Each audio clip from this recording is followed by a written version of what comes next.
We do have some people hanging on. Reggie is listening in British Columbia, Canada, CHRB. Hi, Reggie. Hi, Hank. How are you? I'm good. How are you? I'm good, thank you. May God's blessings be upon you.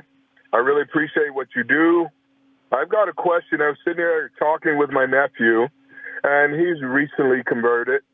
And we were talking about the 144,000, and he seems to believe that there's only going to be 144,000 people going into heaven.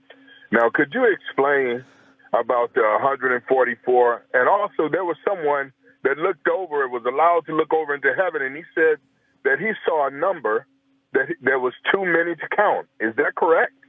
Well, yeah, it actually is correct. It's kind of cool that he noticed both those things. But the idea that there are only going to be 144,000 that make it to heaven is not biblical at all. And it's not biblical for the reason that you just mentioned.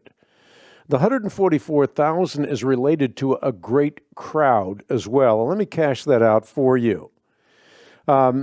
The 144,000 and the great multitude spoken of in Revelation are not two different peoples, but two different ways of describing the same purified bride. So literally, the 144,000 and the great multitude are comparable to the lion and the lamb. And here's what I mean. Just as John is told about a lion, and he turns to see a lamb, in the same way, he is told about the 144,000 and turns to see a great multitude. So what do we take away from that? We take away that the 144,000 is to the great multitude what the lion is to the lamb. It is the same entity seen from two different vantage points. So from one vantage point, the purified bride is numbered. From another, she is innumerable, a great multitude that no one can count. So let's get into the 144,000 a little bit. I mean, when you think about the book of Revelation, John uses numbers.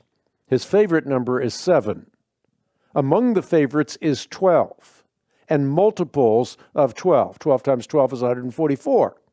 And what is 12 significant of in Scripture? Well, you think about the 12 apostles of the Lamb, or you think about the 12 tribes of Israel. And then you think about the number 1,000. God owns the cattle on 1,000 hills. God's loving kindness is for 1,000 years. So the idea of 1,000 is used many different times in the whole of Scripture, but it's always used in a metaphorical way. So 144,000, if you figure it out, is 12 times 12 times 1,000. And the idea that is communicated when you read Scripture in light of Scripture is it is the 12 tribes of Israel times the 12 apostles of the Lamb times 1,000. A great multitude no one can number. The full complement of God's people from the 12 tribes as well as from the apostles of the Lamb. And this is a way of talking about the purified bride in the book of Revelation. To kind of step back a few paces here for a moment, think about Revelation as the narrative of a persecuted bride, the narrative of a prostituted bride, and then the narrative of a purified bride, who the bridegroom, Jesus Christ, carries over the threshold of Jordan into a new Jerusalem. When you think about it that way, you realize the beauty of 144,000 being found in the fact that this is the full complement of God's people from every tongue and every nation and every people in the whole history of humanity. So it doesn't have to do with a specific number. It has to do with an innumerable multitude. And we know that from a lot of different vantage points. Again, going back to 1,000.